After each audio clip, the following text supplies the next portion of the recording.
What is up, everybody? Welcome to another edition of Drive for Show, DFS for Dough here on RotoGrinders. Back at you with another tournament this week, and the golf calendar starts to, I guess, some people might consider this kind of around the start of the golf season with the Farmers Insurance Open at Torrey Pines this week. We've got Pebble Beach coming up. We'll have the Waste Management Phoenix Open coming up around the week of the Super Bowl. So lots of good golf tournaments ahead, and of course, we get right into the big tournaments now in March. And it feels like golf season, I guess, is finally back because we'll have kind of a tough test this week at Torrey Pines. So I am Justin Van Zuiden, as usual. STL Cardinals 84 will be hosting the proceedings here for you with Mr. Derek Farnsworth alongside, aka Notorious. Noto got the sharp RotoGrinders cap on tonight. How you doing? Yeah, doing good. We finally get a difficult golf course on tap this week. I'm tired of the 30 under par winning every week. But we got some people in the chat already asking some questions. Dollar Bill says he's ready for Cam Champ to rip. So he's obviously on the bomber narrative. And then Derek Ringering, big fan of the first name. Looking forward to the show. So yeah, I'm excited for this week. Torrey Pines, one of my favorites. I know the golf architecture nerds out there don't like this course for whatever reason, but it always produces a great leaderboard, and I can't wait for the week. Yeah, as for last week, it's I'm kind of with you. It's time for a tough test. I mean, the cut line after 3 days, but the cut line was 13 under par. That's just ridiculous. Birdies every other hole. Great story for Nick Dunlap, the amateur, winning the tournament, holding off a charge from Seabass, from Schauffele. Had Justin Thomas in the mix there. Sam Burns, your favorite heading into Sunday, had a tough final round. But kudos to the amateur for picking up a win. And when he turns pro, he'll be exempt for a couple years, but he doesn't get the paycheck that comes along with the victory. So, I saw a lot of discourse on social media about, well, now these college athletes in the NCAA can get paid. The football guys can get paid millions of dollars for NIL, and now Dunlap's not even taking home the check for winning a professional golf tournament. So, curious is your take on that kind of debate there. I mean, I think he's gonna turn pro, right? So he's already exempt from all the signature events. I mean, he can stay an amateur and play in all of the majors because he did win the USAM. So I guess do they get paid for finishes in those though? No.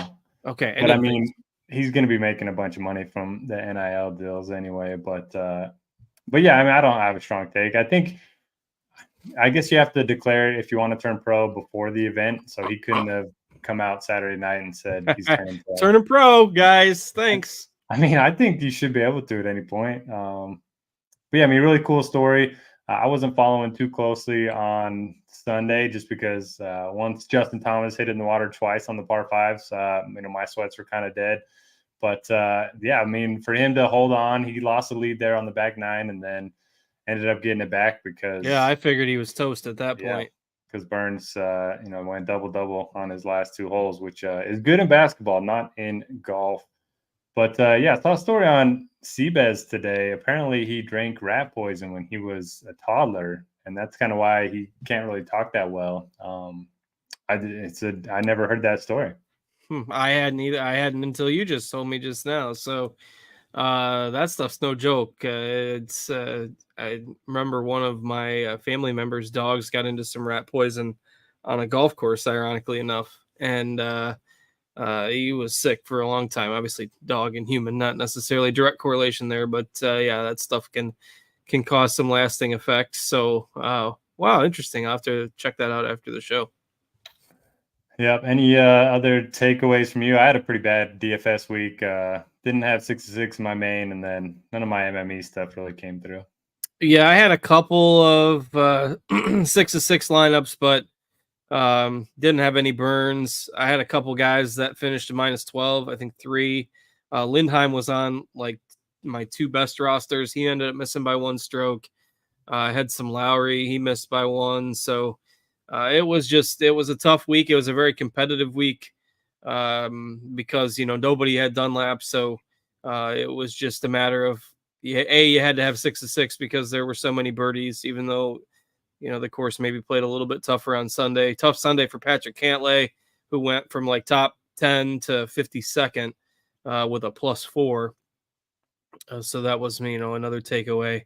Finau with a solid week, Sung J M both finishing inside the top 25. But really, I think taking a whole lot away from last week's results is probably a little bit of a mistake because it's basically just a scoring contest. And, if you're healthy, get guys who are at least striking it well. If somebody was, -12 last week or -10 and missed the cut by a stroke or two on that, 3-course birdie fest, I wouldn't worry too much about it. Yep, totally agree. It was nice to see a couple guys we don't see on this side of the pond play well. Alexander Bjork, T11, Rio Hissat Soon, which I still don't know how to pronounce his last name. That's my on my to-do list before next week's show.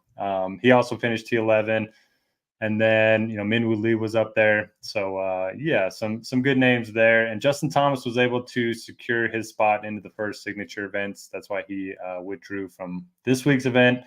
It's kind of nice to have some stakes for guys that don't play well the year before. Yeah, for sure, and good start to a potential bounce back season for him.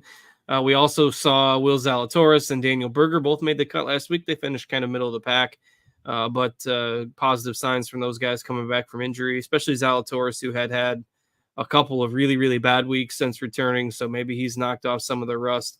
Putter's still going to be an issue with him, obviously, but more encouraging sign finishing T34 than finishing near the bottom. So, and we're out for blood so far in the snake drafts. Noto won 2 weeks ago. I won the snake draft last week. Somehow got 6 guys through the cut in the snake draft. So, yeah, we got 2 W's from Team RG to start the year in the snake draft. So, should be a really strong event this week. And we can knock out another snake draft hopefully at the end of the show. So, I don't think there's too much point in talking about anything else from last week. There were a lot of birdies. Move on, new week. And as Noto mentioned at the top of the show, finally, a tough test compared to all these events we've seen, especially so far this January, and then going back into the fall swing where you just see so many birdie fests. We finally got a course where, it's guys are going to struggle to break par on the primary course there at Torrey Pines. So why don't you go over what we got this week? Yeah, so the South course is the host course. This is where, Tiger Woods won all those events many years ago. I hosted a U.S. Open a few years back when Jon Rahm won. And it's an absolute mammoth. 7,800 yards nearly, par 72. The fairways are narrow. The rough is thick. The greens are small. You're going to see like 50% of drives hit the fairway. You're going to see not very many guys get to the green in regulation. So I do think there's going to be a big edge to the bombers. Obviously, the course is long, but not only that, but even the shorter hitters are going to have problem hitting these fairways. So it's an advantage to be in the fairway, but it's just going to be tough to hit for everyone. So you might as well be closer to the hole. You can take some shorter irons out of the rough. I think scrambling is going to play a bigger factor than we've seen at any event so far this season because the greens are going to be difficult to hit. And the greens themselves, they're kind of tricky. They have the Poana grass, so they're going to be bumpy, especially in the afternoons. You're going to hear a lot of golfers complain about it. So guys that are familiar with Poana, guys that have played in California before, grew up in California, tend to have an edge at this event. As far as the North course, it's still fairly long. It's like 7,300 yards almost, but much easier. It's typically one of the top 15 easiest courses on the PGA Tour. So golfers are going to have to get off to a good start in one of their 4 rounds at the North course. Yeah, so always a priority in Showdown to try to play some golfers on the North course the first couple of rounds because it should play a couple strokes easier those first 2 days. And then once we get to the weekend, the North course is no longer used and just the South course for those final couple of rounds. So, might struggle to see guys breaking par at times, and especially if the winds pick up, but it should be a really fun test, a strong field assembled, and having guys that aren't going to make birdies every other hole is certainly fine as well. So let's go ahead and start digging in to the contests on DraftKings this week. And another factor is because of the football schedule, this tournament has always I think this is the third year in a row it's been contested Wednesday to Saturday. So Wednesday, early morning start on the West Coast, later morning start on the East Coast. Don't get stuck with those dummy lineups this week with that early start. So we've got, let's see, our usual 4 golfers above 10K, Schauffele, Cantlay, Morikawa, and Max Homa, who's the defending champ and has a good history out here. What do you make of those top 4 guys this week? Yeah, so I think this is the week where you want to prioritize one of these 10K golfers. They're all just so strong. My favorite's probably going to be Xander from San Diego, so he's from the area, very familiar with California golf. He's so consistent across the board. He put together a nice weekend to finish 3rd last week. And look at his course history. He kind of struggled here to start his career, but since, he's finished 2nd, 34th, 13th the last 3 years.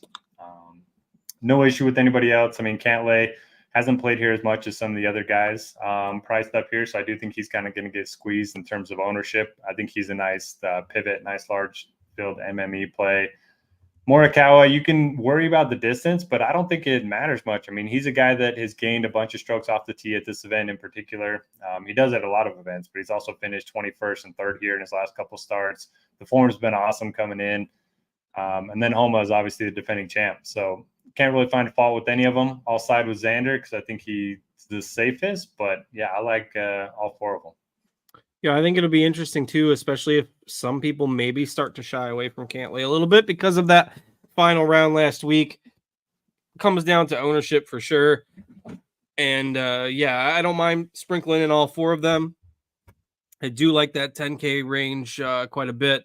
And then Sung Jae right below at 9,900, I think is a guy that, again, it doesn't seem to get the recognition as the other top guys on tour. Maybe not quite as long as some of the others, but he's had progressively better results. So he's 5 times he's played here. He's finished better every time. A couple of really strong finishes his last 2 trips. Decent start to the year. So heading down to 9,900, I like Sung Jae and would call that kind of a top 5 before you kind of get down to the next tier there. In the 9Ks. But again, this is a fairly deep field, so it's not like the 9Ks are bad. But I do like maybe prioritizing getting one of those top 5. So, all right. So Sung Jae, as I mentioned, leads off the 9Ks. I like him a good bit. I know Noto is usually a fan of Jason Day at this event. Day has a strong history here. Tony Finau has played well here. Eric Cole plays well everywhere. You got Minwoo Lee in here and Aubert also. What are your thoughts on the 9K range? Yeah, you know me too well. We've been doing these shows a long time. Jason Day is going to be my favorite. He just tears this place up. He has 2 wins here and 7 top 10 finishes in his last 11 starts. Look at the recent form. He's 11th, 10th, and 34th. He's gained strokes ball striking each of his last 2 starts. And he did win the combo PGA and LPGA event back in December. So that's not really in his game log, but he obviously played well enough to win that. And right now he's like 11% ownership. I'd be surprised if that holds, but if it does, I'll definitely be happy about it. No issue with Sung Jae. If you could draw up a perfect Aubert course, this is probably it. He's probably the best driver of the ball in the field. So, first timers haven't had a ton of success here in terms of wins, but they do have a lot of high finishes. So I will be playing some Aubert. Finau on the West Coast is always viable. Minwoo's got that distance plus around the green combo that I kind of like this week, but he's a first timer too. For me, the odd man out is going to be Eric Cole. I've played him, I think, every event the last 6 months, but it's hard to spray the ball and be short off the tee here. So that worries me a little bit. He's played well everywhere. We saw him play well at the Honda where he nearly won, really difficult course, but I just worry about the length myself. Yeah, I'm out on him this week too. Obviously he's no longer coming at any sort of discount, and deservedly so because of the way he's been playing. 21st, 13th, 14th, 3rd, 2nd, 3rd, 35th, 4th, heading back to the fall swing. So just incredibly consistent results. But I like Finau a lot here as well. I mentioned I like Sung Jae. All those guys slightly above him in price, I think just make a little bit more sense. Finau, positive signs with him, good history here as well. So those are the guys that I am targeting in the 9K range. And then maybe if you can probably get one of the 10Ks and one of the 9Ks together in a lineup. That, even if let's even try 3. So if I tried to start with let's say Morikawa, Day, and Finau. That still leaves you with 7,000 each for your other three spots. So maybe a little bit thin. But you could do it if you wanted to go superstars and scrubs, get three guys above 9,000. Otherwise, two is much more doable. I think it definitely makes some sense this week because the into the 8Ks, I think, is maybe where you do see a little bit of a dip, at least in terms of consistency. If you're looking for safety with some of these guys, certainly I think there's some GPP plays in the 8K range. Keegan Bradley's a guy who has played well here in the past. Thigala might be a pretty good fit for this course. I think Matsuyama is really interesting here as well. He seems healthy. I mean, I think the finishes, aren't going to jump out at you. T30, his last start in the 50s, kind of before that, but at least he seems healthy. This is another layout that should lead to, fit into his strengths. And like Jason Day, like people just don't like rostering Matsuyama because there's always that, you never know with the injury risk. And so, if you're not afraid to roster Day, I think Hideki's in a good spot here at 8,500. So I think for sure Matsuyama is probably my favorite tournament option in this 8K range. I think Bradley and Thigala are interesting as well. What do you think about this group? Man, it's so nice to be in the 8Ks and still have a lot of good golfers to choose from. And I'm going to go out on a limb. We're not down to, like Tom Hoagie and, Davis Thompson at 8,500. Those guys are 7K this week. I know, it's nice. And I'm going to go out on a limb and say the winner is not going to be 200 to 1 or 500 to 1. The last three winners have been at least like 200 to 1. Yeah. So typically the harder the course, the better golfer ends up winning just because the emphasis on tee to green and all that fun stuff. But I like the Hideki call. I wasn't expected to play him coming into the week, but, I run my model. I do some comp course stuff. He's like top 5 in this field on Poana green courses, on long par 72s, and on the whole yardage breakdown at this course in particular. So I just look at like how many par 4s are between 450 and 500 compared to scoring, all that stuff. So he rates that well and all that. He's got 2 top 10s here the last 5 years. Doesn't look like he's going to get a lot of ownership. Love Thigala, another guy from California, plays well in California, has a win in California. 4th and 25th here the last 2 years. And I still think he's the best on courses where driving accuracy doesn't matter all that much. So I like him quite a bit. And then Justin Rose, it just seems like one of those courses where the old veterans play well. And he's got a really good track record around these parts as well. All right. Interesting. I wasn't expecting the Rose love this week. It'll be interesting to see how he does. Certainly a guy who's, he's been stringing together some made cuts, kind of like Hideki. The finishes aren't going to jump out at you. Rose has shown maybe a little bit more flash, but at 8,300, tend to get overlooked a little bit, especially when you look at, it'll be interesting to see how people handle Berger coming back, making the cut last week. Zalatoris finally made the cut last week. Seabez coming off a runner-up finish. Maronk has been playing great worldwide, hasn't really translated to success on U.S. soil just yet. But, 4 guys in there that you can certainly see upside from right at the bottom of the 8K range with Maronk, Berger, Zalatoris, and Seabez. Any particular interest in any one of those 4 guys this week? Maybe, I don't know. Maybe Højgaard. He's really long off the tee. I was looking at Data Golf stuff. They have him as one of the top 5 fits for this course, so I could maybe play some Højgaard. Seb Straka is interesting too, guy that can just get red hot. We've seen him contend like at the Open and some of these other difficult courses. And then we do have a question from the chat. When building for the main slate, how much weight do you put on guys that are playing the North course? I'm guessing first. Are you jamming them in or more of a 1v1 type of thing? That's an interesting question because if you play the South course first and get off to a really bad start, it's going to be hard to battle back and make the cut. So do you put any stock into guys playing the easier course first?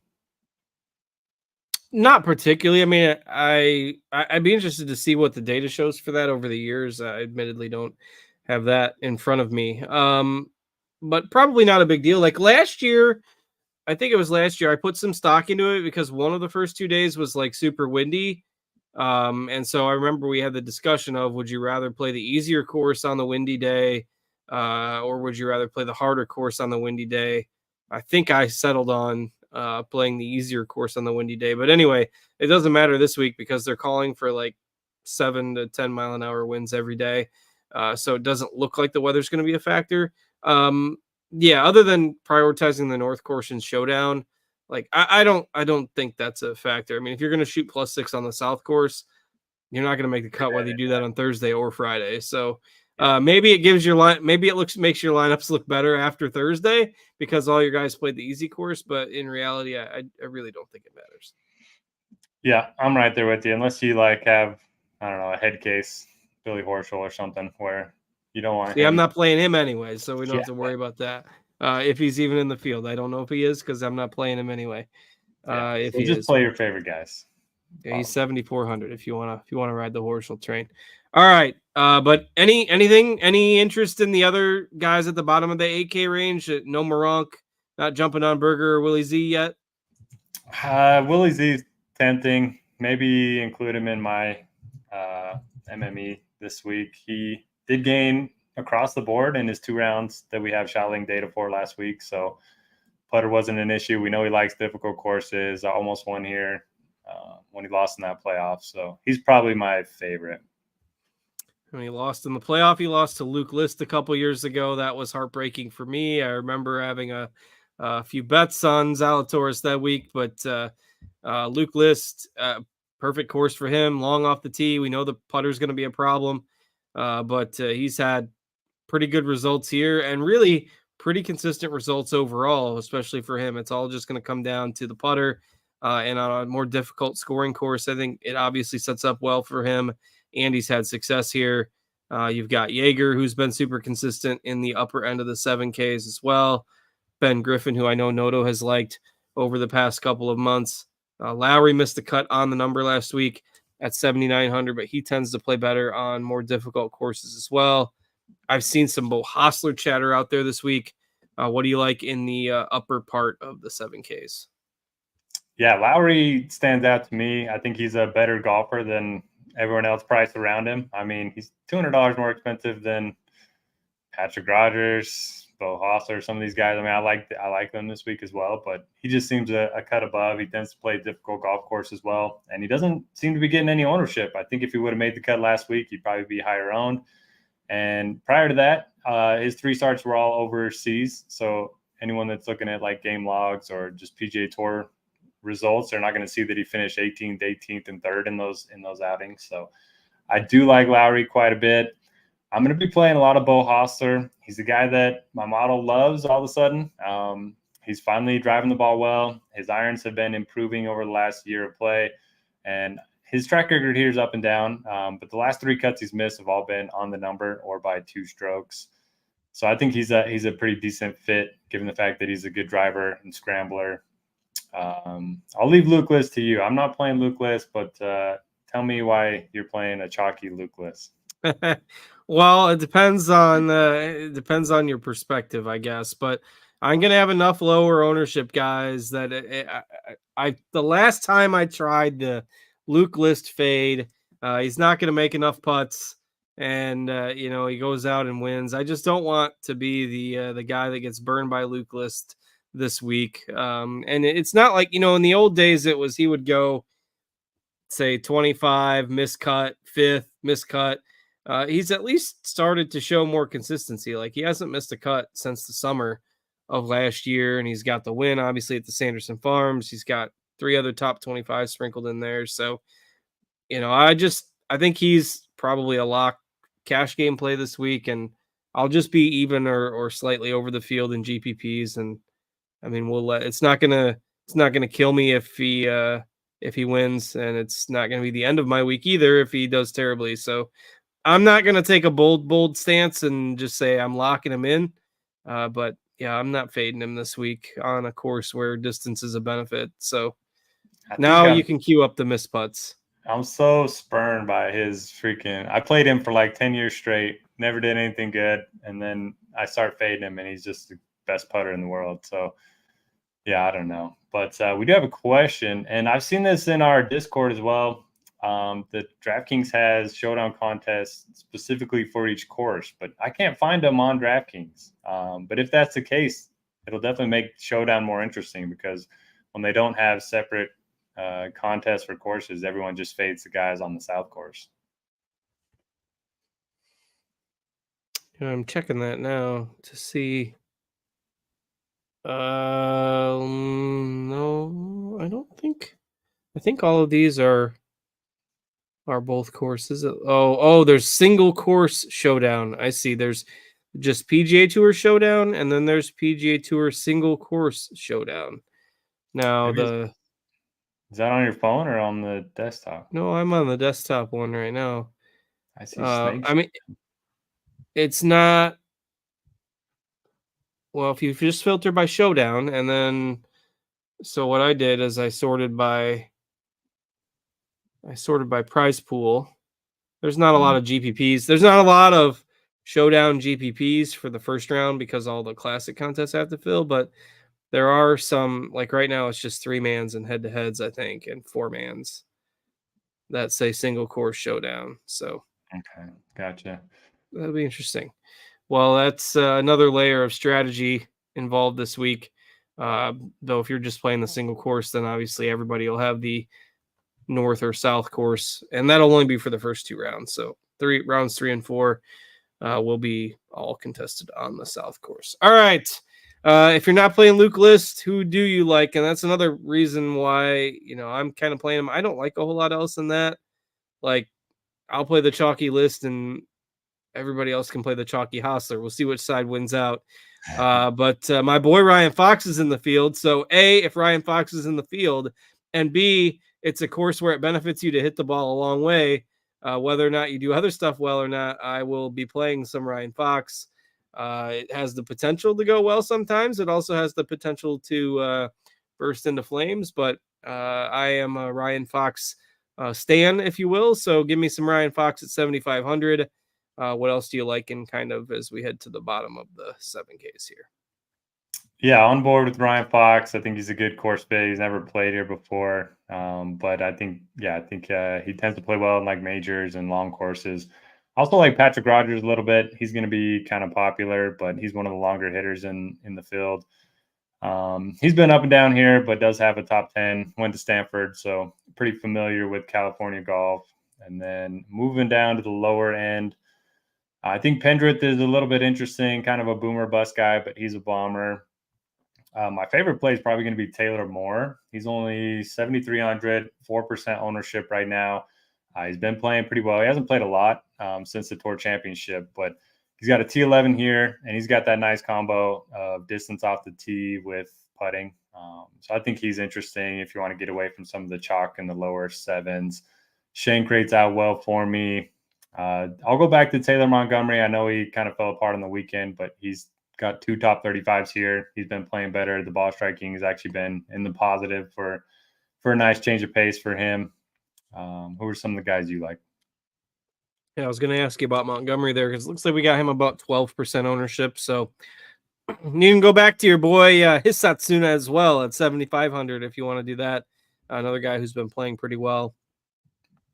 Michael Kim with a top 10 last week and some consistency from him too at 7,300. I think he's viable. I've been playing Davis Thompson for the better part of a couple months. He was T21 last week and has not missed a cut since the summer as well. So Thompson at 7,200, especially since that's a relative discount. I think he's all right. And then until he misses a cut, I'm going to play Ben Coles at 7K.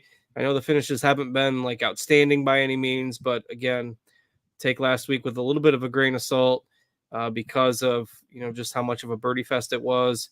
This guy made a ton of cuts on the Korn Ferry Tour. He's still only 7K, and I'm just going to play him every week until he misses a cut. So hasn't yet, and he's just a nice value there at 7,000. So, that's between the both of us there. Schenk, I think, is fine as well, who you mentioned.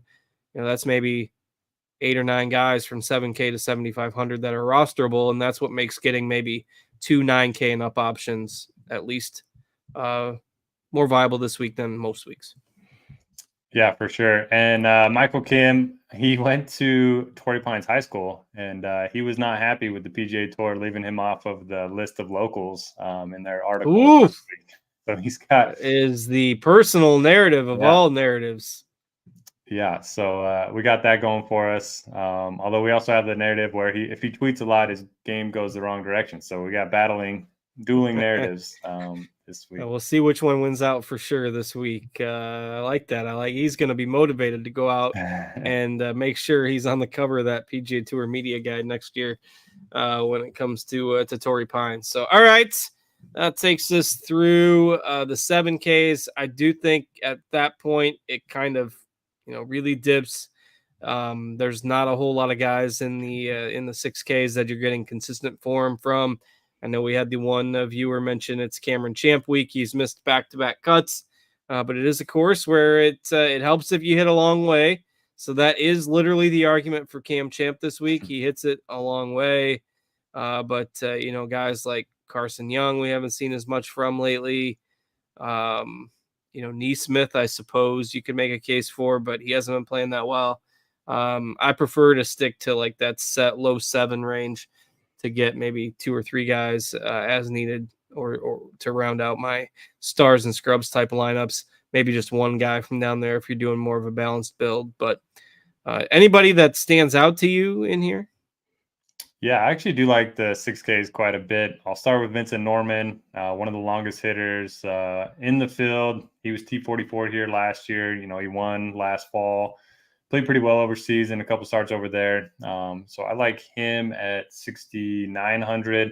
Victor Perez, a couple top 10s overseas as well. Decent distance off the tee. Not a bomber like Norman, but I do like the idea of just chasing some distance down here. Jonathan Vegas missed the cut on the number. He's coming back from an elbow injury, but played pretty well last week other than just missing a 4-footer to miss the cut. He's got a good track record around here. Don't mind Cam Champ. Don't mind going back to Toasty. Apparently, he had a blow up with the scorekeeper. That didn't take last long. week. So it wasn't his caddy. That's who my money was on. I guess it was the scorekeeper when he signed his card. But yeah, those are the guys that I like. I think you can play quite a few of them. Interesting. Yeah, I'm not heavy on that range at all, but I really like the lower end of the 7Ks. So I haven't found a need to dip down in here too much. I'm out on Champ, just especially if he picks up a little bit of steam. I tried playing some Chris Goddard last week. He shot like how easy all those courses were playing, and Goddard shot like 6 over par in the first round. Well, that one's done. I don't think there's anybody else that I have to add. So if you want to dip down into this range, I go for one of those guys that Noto mentioned there. So, all right, I think that wraps up our general discussion of the tournament. Again, we've brought back the snake draft, so if you want to stick around and draft with us live, get ready to join a $5 snake draft on DraftKings. But for those of you who are hopping off of the broadcast, always appreciate you tuning in. Subscribe to the YouTube channel if you want to know when we go live all the time here at RotoGrinders, or at least leave us a thumbs up on this video so that we can keep bringing you golf content every week and help beat those YouTube algorithms. So as always, thanks for watching. Those of you who want to stick around, we'll get ready to hop in a $5 snake draft on DraftKings. So as I there are some good ones. We got some 3 of 12s sitting there. Ooh, we gonna try to do a 12? We could get 9 people. Can we get 9 people? We're probably gonna have to twist Steve's arm to get in this. There's a $10 8 of 12. But then the viewers try with but then it's probably not a lot. Let's try the $5 3 of 12, which is about to be 4 of 12 as I enter. And 5 of 12 when Noto enters, and hopefully we can get Steve. There's no $5 with 0.6, so hopefully we can fill that. If not, we'll just join something else. Yeah, that's fine. So $5 snake draft. Ooh, 7 of 12. Let's go. We're up to 7 of 12. I'll post this on Twitter as well. I think we'll be able to fill this one up. The momentum is there. I've never seen the snake drafts that full before. There's lots of them. I know.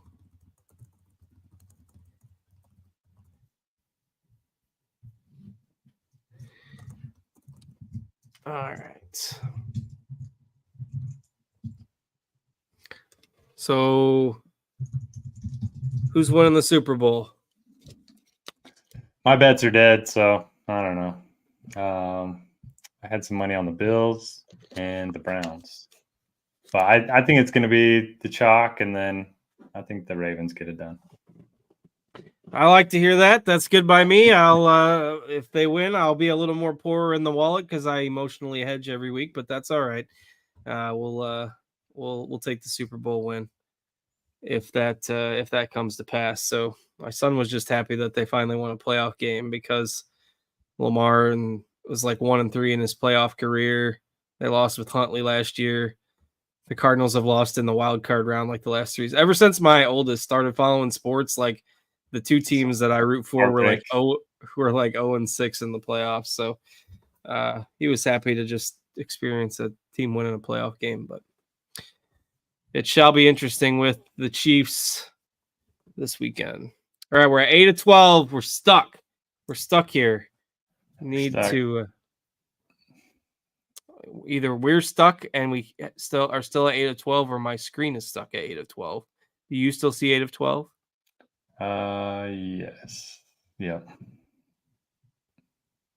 If this takes forever to fill, we can blame Noto because he was the one that I got so excited. Suggested the 12 like man. 40 people watching, you know. I think 4 of you can't click up, but of course they probably already left if they're not interested. But click the join on the snake draft. I'm gonna go back to the lobby here and look. I'm still entered. Yeah, there's the $10 8-12, or there's a $5 2-6, or 3-6.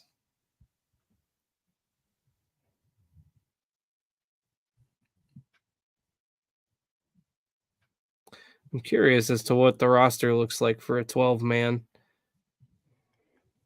this week. That's 12. Is that 72 golfers drafted? How many do you draft? 7? Oh yeah, 7. I was doing 6. I forgot about the bench spot. Accountant can't do math today. All right. Yeah, it's 84. Do you want? Oh, we're up to 9. Oh man, I so want to fill this with people that are watching the show. So 3 more. I'll retweet it real quick. We need 3 more people to click the button so that Steve can go home. Look, Steve wants to go home, or if he's maybe he's producing at home. I didn't ask him before the show, but if he's at home, he wants to go to sleep or something or have dinner. Like Steve wants to click stop recording. So if you enter the draft, you do it for Steve, and that is the most important thing. Really trying to sell it here. 3 more poor souls to take our money. See, it's because we've done good these last couple weeks. People are scared. They don't want. Where's our boy? Oh man, I forgot his name again. All right, we're up to 10. My sales pitch has us up to 10. Fried rice for dinner. I had that last night. We went to a little hibachi. It was great. So we have had nothing but ice and snow and misery the last couple of weeks. Kids didn't have school today. It was the 4th day this month. They haven't had school, so we've been stuck at home a lot. Though I think tonight is just going to be a punt with ordering pizza. So the kids aren't going to complain. We're full. All right, nicely done. Everyone wants Steve to go home. Nota's picking last, so you got a while to wait. This will take a little while too. Bad week to pick last. 12 man. All right, I'm gonna attempt to share my screen. A lot of times this glitches, so I might have to leave and come back, but we'll give it a try here.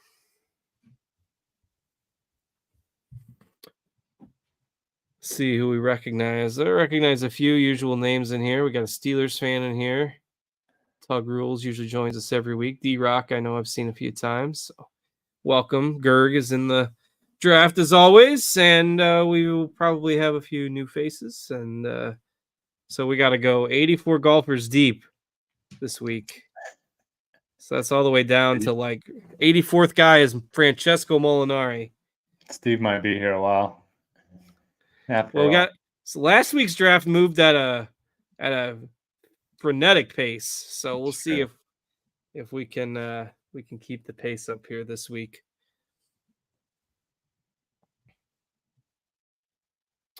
All right, starting in about 40 seconds. Is still here. Curtin the one guy that always used to try to join the snake last year and missed it? Wasn't he a Steelers? Oh, that was Jay Steele, Jay Steele. That's okay. who never knew what time we were on air. And then this week, of course, we moved the time a little bit because football is ending. So we're adjusting our schedules here going forward, but always available on playback. So, question from the chat: Straka, Matsuyama, Burger. Final piece of the lineup. I like Hideki this week. Yep.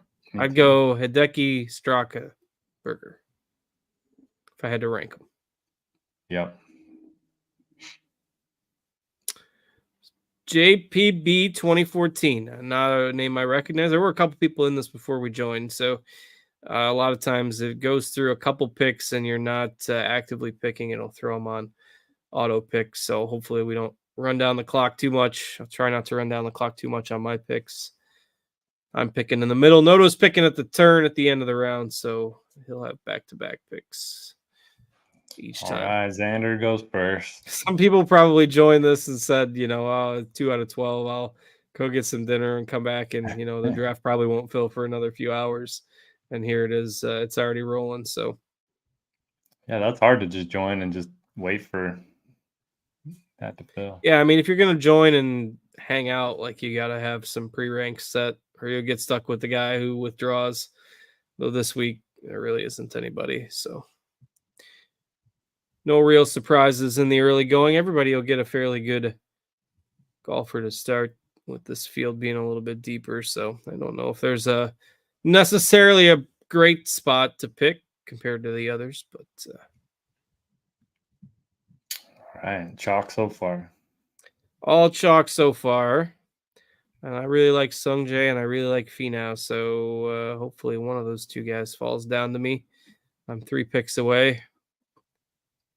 Or I get Aubert, I guess, if those guys don't get taken. So, or if those guys both get taken in front of me.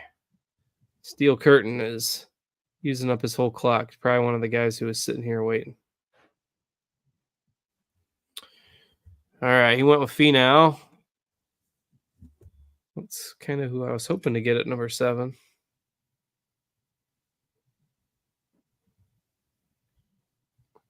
Minwoo Lee at number 6. All right, I'll take Sungjae then. All right, got your boy.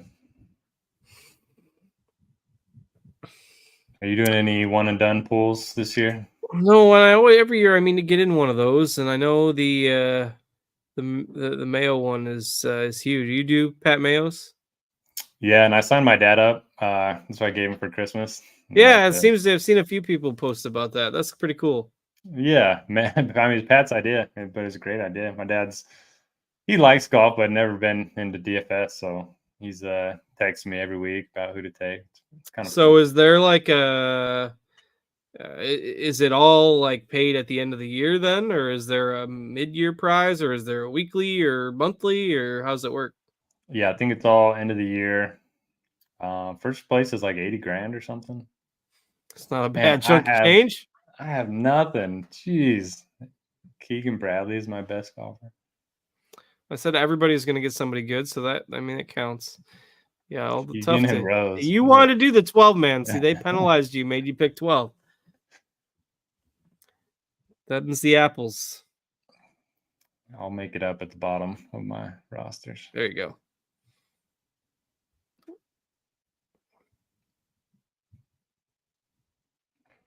All right, who's the guy that doesn't get picked that's ranked high?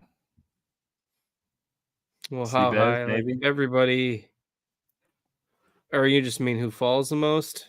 Yeah. These rankings are different from the pricing. Yeah, a little bit. I'll go with I don't know. I don't have a good answer to that. Never mind. I mean, I think all these guys are gonna fall kind of in line. Maybe Keith Mitchell, but like somebody be drawn to his distance, I guess. So yeah, have you seen his course history? I have not. He hasn't finished better than 122nd. I was gonna say there's too much trouble around here. There's too many big numbers for me to.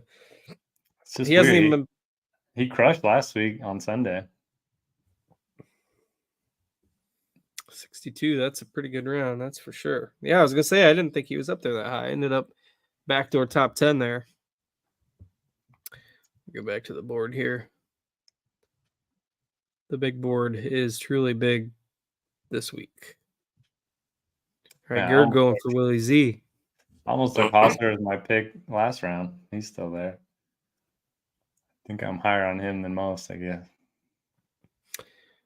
Probably won't make it all the way back to you there. Yeah.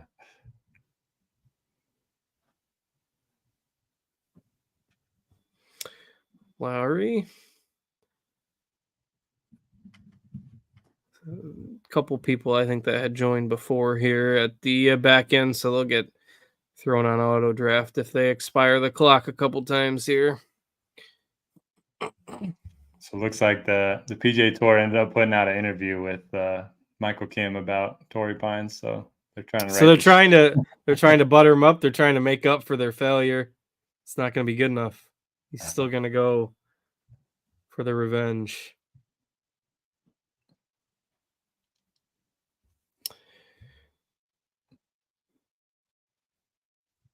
All right, but like rounds 3 and 4 is where this will get pretty interesting. Not a whole lot of split between some of these guys. There goes Patrick Rogers at 24. Definitely don't have the pace to this one that we had for the one last week. So, yeah. Sorry, Steve. Especially when we get down to the 80s. So do you know much about Ben Cole's game? Because he rates out really well for me. But I was just looking at his distance, and he's like the bottom 3 in the field. I don't know if that's just because he played these shorter courses. Yeah. You never know with a limited sample, but no, I don't know that much about him.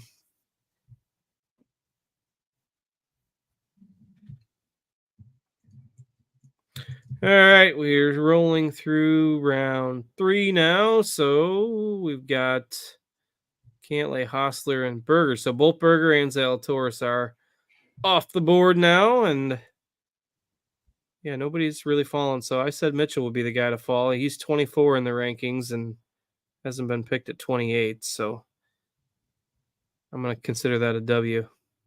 Michael Kim just went ahead of Mitchell. Yeah, I was kind of hoping I could get the narrative with Michael Kim there, but he's gone. He's gained some distance too last year, so. Plus, since he's going to be extra vengeful this week, that ought to be good for a few adrenaline-filled yards. Get a little extra 5 or 10 out there. Yeah, so Cole's in 24 rounds is 144th in distance. Probably pass. Yeah. Got to take Ryan Fox. Yeah, Fox will get it out there. List and Fox rounds 2 and 3, so I guess I'm full on the distance narrative there. All right, let me have Taylor Moore. Let him drop a couple more spots. We've reached the point already where we're just hoping for Taylor Moore. Is my third best golfer.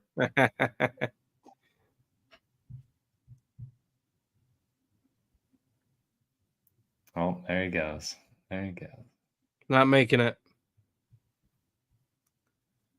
Okay. I'm guessing D-Rock is Derek Ring in the chat.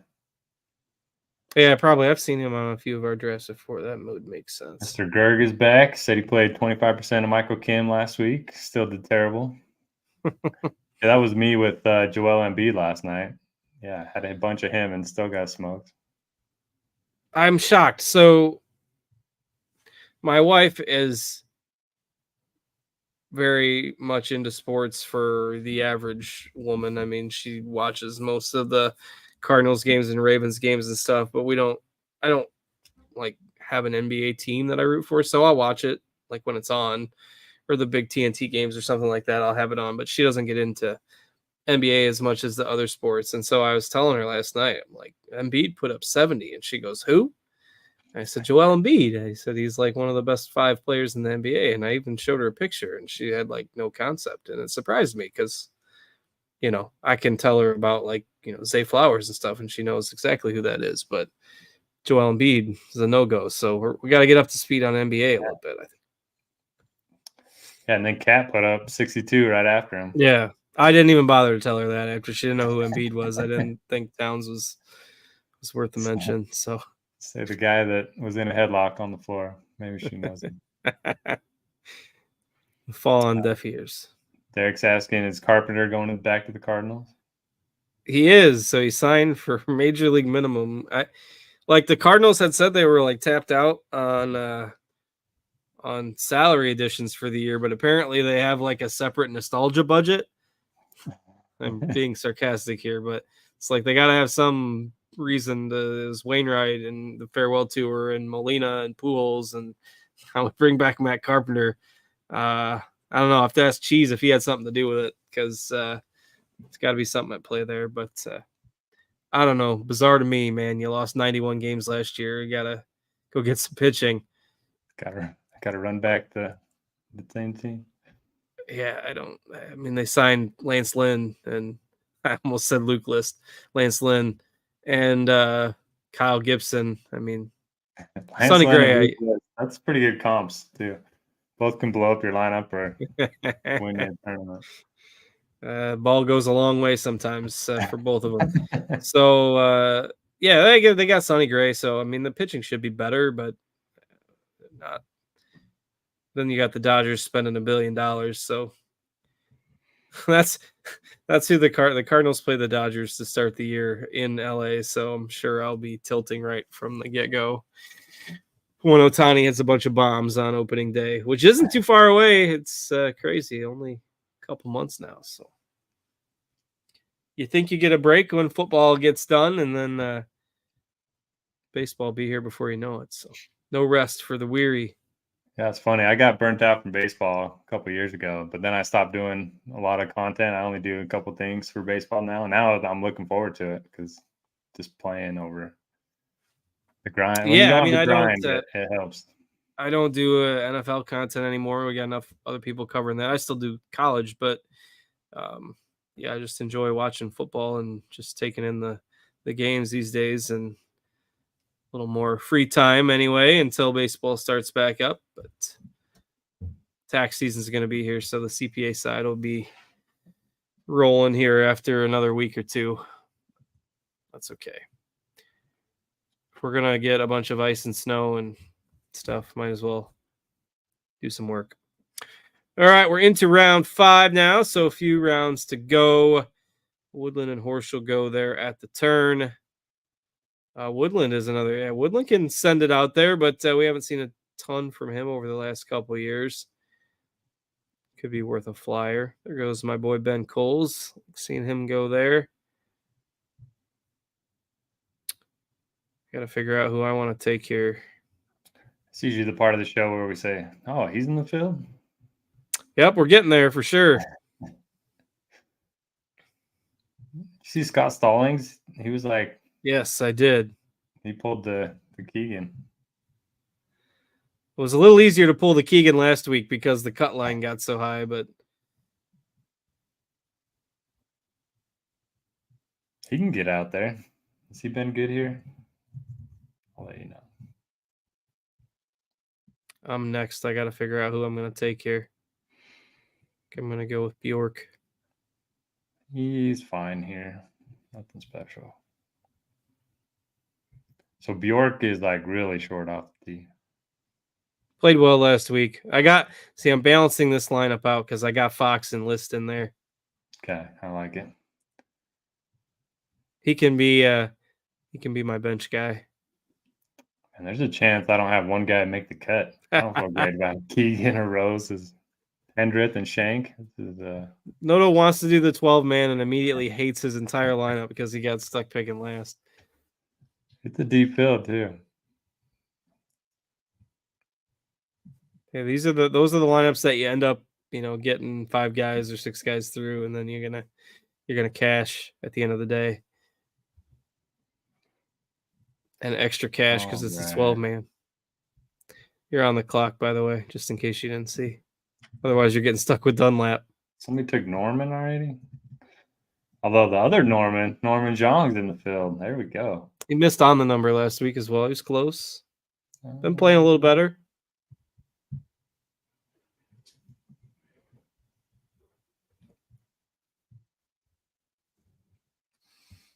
All right, Victor Perez. Like it. All right, maybe we'll take the broadcast through this round, and then we'll let Steve get out of here, and we'll handle our 7th and final picks off the air. This one's been a little slow pace, and again, Steve is he's union contracted, so the minute the show hits 1 hour, he was required. No, I'm just kidding. But we'll cut it off here at the end of round 6 and let everybody go for the week. So again, appreciate y'all tuning in. Make sure you hit the thumbs up button on the YouTube. And hey, Stuart Sink, there's my first. Didn't realize that guy was in the field. You should take Nick Dunlap as your last pick as a flex. No, after winning that. Though after you just mentioned it, I'm going to take Stallings. Okay, there you go. You never know. Stallings could go 9 under on the North course and 7 over on the South course. Could happen. True. -2 probably be good to make the cut. It'd be nice if McNeely would be better. He's California. I don't know what happened to that guy. Heir to the Titleist throne. Underwhelming recent form as well. All right, heading to the end of round 6, and pretty much we'll give it through Gerg here at his pick, and then I think the last 3 have been on autopilot or have been taking the whole clock every time. So Matt Wallace and now the official Bobby Mack becomes the end to the show here at the end of round 6, and we'll go through and make our final selections. And if anybody from the final round ends up being a difference maker, I'll mention it on the show next week. But for now, we'll go ahead and call it a week. We're dragged it through an hour here. So good luck, though. Should be a fun tournament for DFS, fun tournament to watch, fun tournament to sweat. A little more of a different style of scoring than what we've seen some of these last few weeks. So thanks as always to Noto for joining me. I am Justin. Thanks to Steve for producing behind the scenes for us as well. We hope you have a great week, everybody, and we'll see you back here next week. Good luck and take care.